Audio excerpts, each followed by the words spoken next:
Voice চেঞ্জের যে পার্টগুলো আমরা কমপ্লিট করেছি, অ্যাসার্টিভ, ইম্পারেটিভ, ইন্টারোগেটিভ, তিনটা বাক্য তো।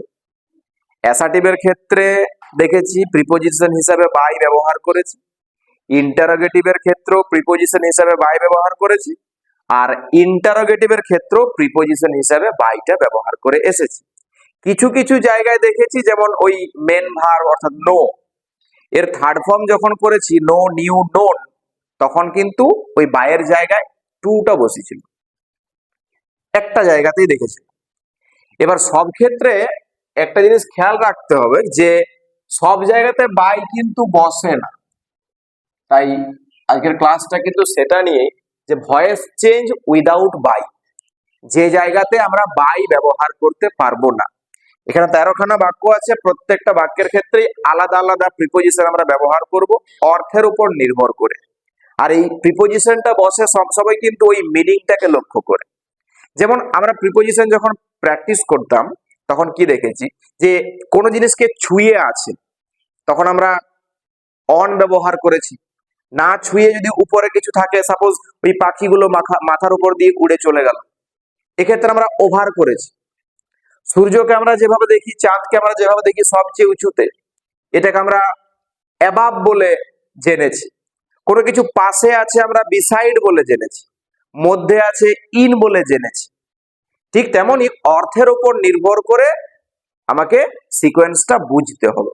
সেন্টেন্সটা আমাকে একটা অর্থ প্রদান করবে, সেই অর্থটাকে বুঝলে আমরা প্রিপোজিশনের জায়গাটা কিন্তু ঠিক রাখতে পারবো। এটা বাইয়ের উপর নির্ভর করলে হয় না, বাক্যের অর্থটা দেখতে হয়, আর সেই অর্থের উপর প্রিপোজিশনটা কিন্তু নির্ভর করে। প্রিপোজিশন তো আমরা জানি, যেটা নাউন বা প্রোনাউনের আগে বসে অন্যান্য শব্দের সঙ্গে সম্পর্ক তৈরি করে। এবার সম্পর্ক যদি ঠিকঠাক তৈরি না করে তাহলে কিন্তু সেটাকে প্রিপোজিশন বলা যায় না। সাপোজ আমাদের নিজের বাড়ি থেকে আমরা যদি কোনো আত্মীয় বাড়িতে যাই, প্রথমে কি সবাইকে আমরা সমানভাবে মিশতে পারি সবার সঙ্গে? না, একটু দ্বিধা লাগে।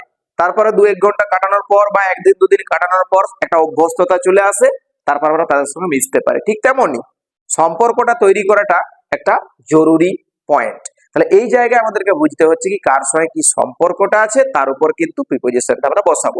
প্রিপোজিশন অর্থাৎ নাউন বা প্রোনাউনের আগেই বসবে, অন্য কোথাও কিন্তু প্রিপোজিশন বসতে পারে না। ক্লাসটা মন দিয়ে দেখি। ফার্স্ট সেন্টেন্স আমরা দেখতে পাচ্ছি কি আছে, যে the box contains gifts. The box contains gifts, টেন্সটা বুঝতে পেরেছি তো? মেন ভার্বের সঙ্গে এস বা ইএস যোগ করা শুধুমাত্র আমরা একটা টেন্সে দেখে এসেছি গ্রামারে, যেটা কি প্রেজেন্ট ইনডিফিনাইট টেন্স। এখানে তিনটা সত্য কাজ করে, অভ্যাসগত সত্য, ঐতিহাসিক সত্য আর চির সত্য, এটা কাজ করে। আর এক্ষেত্রে সাবজেক্টটা থার্ড পারসন সিঙ্গুলার নাম্বার হলে ভার্বের সঙ্গে এস বা ইএসটা যোগ হয়। তাহলে টেন্সটা প্রেজেন্ট টেন্সে আছে। ভয়েস চেঞ্জ করার জন্য সবচেয়ে জরুরি পার্ট হচ্ছে তিনটা, সাবজেক্ট, ভার্ব আর ডাইরেক্ট অবজেক্ট, যেটা অত্যন্ত জরুরি। আমরা আবেগের বশবর্তী হয়ে কি হই, যখন বাক্যটা দিয়েছে আমাকে, আমি অবজেক্টটা দেখলাম না, জাস্ট অবজেক্ট যেটা আছে সেটাকে সাবজেক্ট করে দিচ্ছি। এটা কিন্তু ভুল, অনেক ক্ষেত্রে উত্তর ভুল আসে। তাই অবজেক্টটা ডাইরেক্ট অবজেক্ট কিনা একটু যাচাই করার প্রয়োজন আছে। সে যত বড়ই বাক্য হোক, যত ছোটই বাক্য হোক, অবজেক্টটা ডাইরেক্ট অবজেক্ট কিনা একটু যাচাই করা দরকার। কারণ আবার একটা কনসেপ্টও আছে যে একটা ভার্বের দুটো ডাইরেক্ট অবজেক্ট থাকতে পারে। একটা ভার্বের দুটো ডাইরেক্ট অবজেক্ট থাকতে পারে, যাকে আমরা ডাই ট্রান্সিটিভ বলি। ডাই ট্রান্সিটিভ বলা হয়। তাহলে যে কোনো একটা অবজেক্টকে আমরা সাবজেক্ট করব, আর একটা অবজেক্টকে ওখানে রেখে দিতে হয়, মেন ভার্বের থার্ড ফর্মের পরে ওকে ইনপুট করে দিতে হয়। আবার সেখানে দেখতে হয় সেটা প্রোনাউন রয়ে গেল নাকি নাউন রয়ে গেল। নাউন যদি থেকে যায় তাহলে কোনো কিছু অসুবিধা নেই, ভার্বের থার্ড ফর্মের পরে আমরা সেখানে বসিয়ে দিতে পারছি। কিন্তু যদি প্রোনাউন থেকে যায় তাহলে কিন্তু একটা প্রিপোজিশন লাগে সেটাকে বসানোর জন্য। সাপোজ হিম রয়ে গেছে, একটা ডাইরেক্ট অবজেক্ট হিম বলে রয়ে গেছে, সেটাকে আমি মেন ভার্বের পরে, মেন ভার্বের থার্ড ফর্মের পরে বসাচ্ছি, তখন কি বসাবো? শুধু শুধু কিন্তু হিমটা বসাতে পারবো না, সেখানে আমাকে টু হিম লিখতে হবে। ইউ রয়ে গেছে, টু ইউ লিখতে হবে।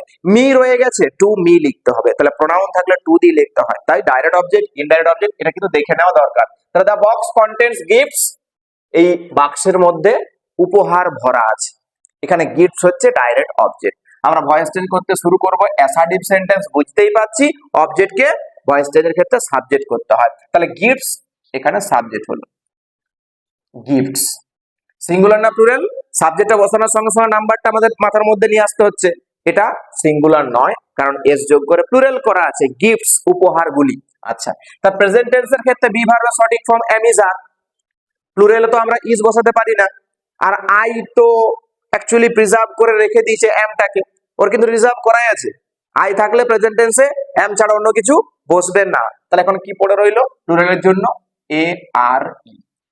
ক্লিয়ার? Gifts are. এবার মেন ভার্বের third form C O N T A I N. Main verb কোনটা? কন্টেন্ট। তো এসটা তো যোগ হয়েছে সাবজেক্টটা থার্ড পারসন হওয়ার জন্য, আর যখন আমার কাছে এখানে আর বসে গেছে তখন কিন্তু আর এসটা নাই।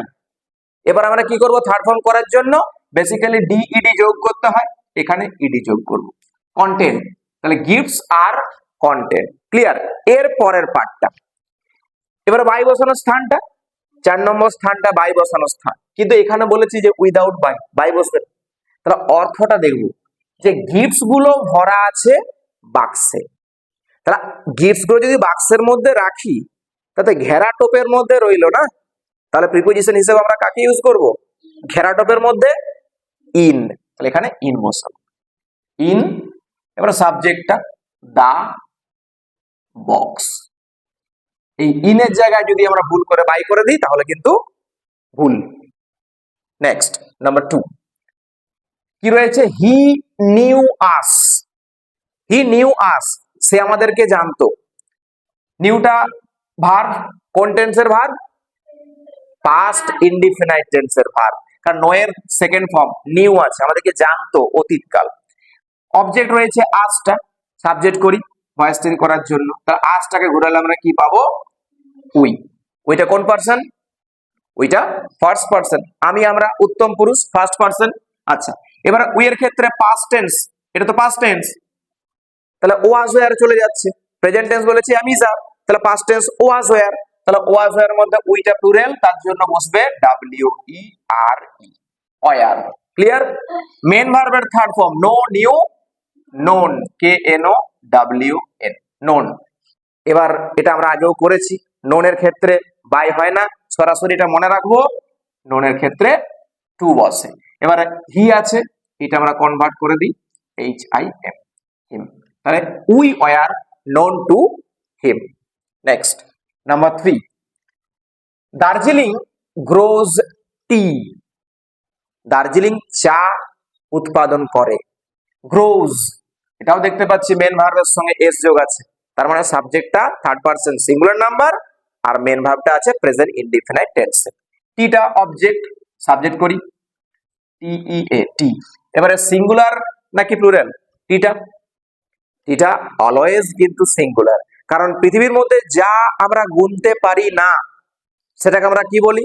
আনকাউন্টেবল নাউন বলি, আর যা গোনা যায় তাকে আমরা বলি কি? Countable noun. আর আনকাউন্টেবল নাউন সব সময় সিঙ্গুলার ভার্বকে ক্যারি করে। তাহলে এখানে প্রেজেন্ট ইনডিফিনিট টেন্সে আছে, আমি কি বসাবো এখানে?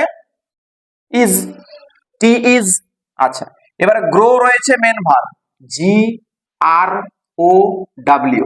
এই গ্রো এর শেষে থার্ড ফর্ম করতে গেলে মনে রাখবো একটা কথা, যে ডাব্লিউ যদি থাকে শব্দের শেষে, এক্ষেত্রে আমরা কি করলাম? নো এর ক্ষেত্রে কি করেছি? নোন করেছি। এটাও ডাব্লিউ রয়েছে, ডাব্লিউ এর পরে কিন্তু এন যোগ করে থার্ড ফর্ম করা হয়, ঠিক আছে? এখানে এন যোগ হয়, grown, T is grown.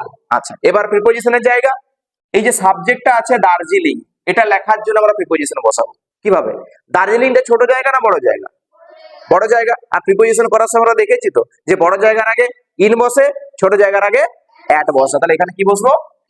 In, in Darjeeling, D A R J double E L I N G. তাহলে tea is grown in Darjeeling. Next number 4 Ram married Sita. Ram married Sita, Ram সীতাকে বিয়ে করেছিল। টেন্সটা কি? অবশ্যই প্রেজেন্ট টেন্স হবে না, সেই কোন যুগের কথা। তাহলে পাস্ট ইনডিফিনিট টেন্সে আছে, সীতাটা অবজেক্ট, ব্যাস সাবজেক্ট করি S I T A, Sita. Clear? Past টেন্সে থাকার জন্য আমরা এখানে ওয়াজ বসাবো, কারণ Sita singular word, singular subject, ব্যাস সীতা ওয়াজ। ম্যারিড এর থার্ড ফর্ম মানে ম্যারি, ম্যারিড, ম্যারিড, ওটাই রয়ে যাচ্ছে। MARRIED, married. এবারে একটা জিনিস খেয়াল রাখবো, ম্যারেড এর ক্ষেত্রে কিন্তু বাই হয় না, বাই তো হবেই না। ম্যারেড এর ক্ষেত্রে দুটো প্রিপোজিশন কাজে লাগে, একটা হচ্ছে টু আর একটা হচ্ছে উইথ। আমরা এই জায়গায় টুও করতে পারি, ম্যারেড টু বা ম্যারেড উইথও করতে পারি। আচ্ছা, এবার রাম সাবজেক্টটা RAM, তাহলে রামের সঙ্গে সীতার বিয়ে হয়েছিল। ঠিক আছে, তাহলে ম্যারেড এর ক্ষেত্রে অ্যাপ্রোপ্রিয়েট প্রিপোজিশন টু বা উইথ যে কোনো একটা বসাবো। নেক্সট, নাম্বার 5, হি অ্যানয়েড আস। হি অ্যানয়েড মি, সে আমাকে উত্ত্যক্ত করেছিল। তাহলে মিটাকে আমরা ঘোরাবো, আই লিখবো। ফার্স্ট পারসন, অ্যানয়েডটা কোন টেন্সের ভার্ব? পাস্ট ইনডিফিনিট টেন্সের ভার্ব। তো আই তো সিঙ্গুলার, ওয়াজ ইউজ করছি, আই ওয়াজ। অ্যানয়েড ওটাই থার্ড ফর্ম, ANNOYED। অ্যানয়েড এর পরে এই হিমটা লিখতে গেলে প্রিপোজিশন হিসাবে উইথ ব্যবহার করব। I was annoyed with HIM। Okay, I was annoyed with him. Next, number 6, his behaviour surprises me.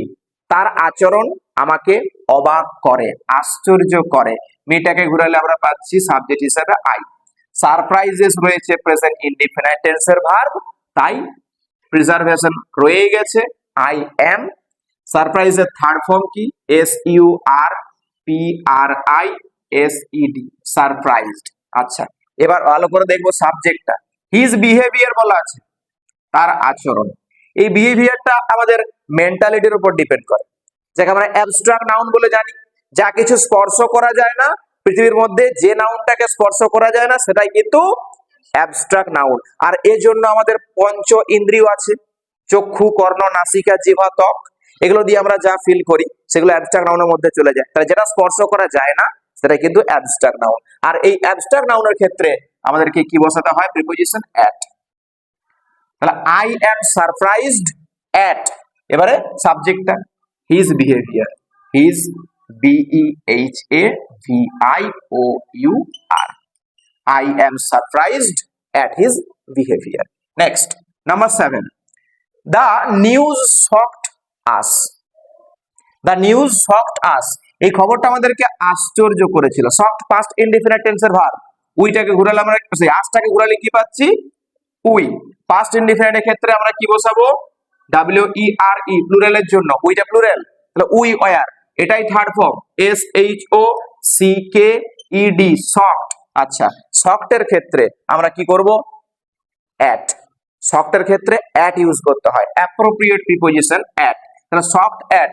এবারে সাবজেক্টটা রয়েছে কি? The news, NEWS। ব্যাস, তাহলে we were shocked at the news. Next, number 8, the beauty of the girl, মেয়েটির সৌন্দর্য marvelled me, আমাকে যেন স্তম্ভিত করেছিল। মেয়েটির সৌন্দর্য আমাকে স্তম্ভিত করেছিল। ব্যাস, মেয়েটা ঘুরাবো, কি পাবো? আই। মার্ভেলড কোন টেন্সের ভার্ব? Past indefinite tense. তাহলে আই এর ক্ষেত্রে ওয়াজ ব্যবহার করব, সিঙ্গুলারে, আই ওয়াজ। এটাই third form, MARVELLED, I was marvelled. এবার মার্ভেলড এর পরেও কিন্তু অ্যাপ্রোপ্রিয়েট প্রিপোজিশন অ্যাট বসাতে হয়। এবার সাবজেক্টটা কি রয়েছে? The beauty of the girl, at the beauty of the girl. Next, number 9, who knew me. Who knew me, আমাকে কে জানতো। কোশ্চেনটা চেঞ্জ হয়ে গেছে, মানে সেন্টেন্সটা চেঞ্জ হয়ে গেছে, ইন্টারোগেটিভ পড়ে গেছে। কি দেওয়া আছে? WHO, হু। আমরা জানি হু এর মধ্যে সাবজেক্ট থাকে, ভয়েস চেঞ্জ করার সময় দেখেছি ইন্টারোগেটিভ সেন্টেন্সে। হু থাকলে প্রথমে কি করতে হয়? বাই হুম লিখতে হয়, বাই হুম। এবার বাই হুম লেখার পরে বাঁ দিকে একটা শব্দ লেখার মতো জায়গা ফাঁকা রেখে আমরা অবজেক্টটাকে সাবজেক্ট করব। ব্যাস, অবজেক্টটা কি আছে? মি। মিটাকে ঘোরালে কি পাই? আই। এবার রয়েছে কি? নিউ, অর্থাৎ পাস্ট ইনডিফিনিট টেন্সের ভার্ব। তাহলে কি বসবে এখানে? ওয়াজ। ওয়াজ। নো এর থার্ড ফর্ম কি? নোন, দুবার করেছে এখানে, KNOWN, নোন। নোনের ক্ষেত্রে কি বসে? টু। আর সাবজেক্টটা কি আছে কিছু? সাবজেক্টটা কি কিছু আছে? না। তাহলে এখানে কিন্তু আমাকে সমাধান টেনে দিতে হবে, জিজ্ঞাসা চিহ্ন হয়ে গেল। তাহলে by whom was I known to. Next number 10, panic seized the poet. Panic seized the poet, এই ভয়, প্যানিক মানে ভয়, এই ভয় কি করেছিল, বা ভয় বা আতঙ্ক বলতে পারি, কবিকে যেন আকৃষ্ট করেছিল, ঘিরে ধরেছিল। তাহলে দা পোয়েট অবজেক্ট, সাবজেক্ট করব দা পোয়েট। সিজ কোন টেন্সের ভার্ব? পাস্ট ইনডিফিনিট টেন্সের ভার্ব, তাই ওয়াজ বসাবো। যেহেতু দা আছে, টিটা খানাখানি মানে সিঙ্গুলার, নির্দিষ্ট করে বোঝানো হচ্ছে, দা রয়েছে তাই এখানে ওয়াজ ইউজ করছি। তাহলে the poet was, third form কিন্তু ওটাই, SEIZED। The poet was seized, এবারে কি বসছে?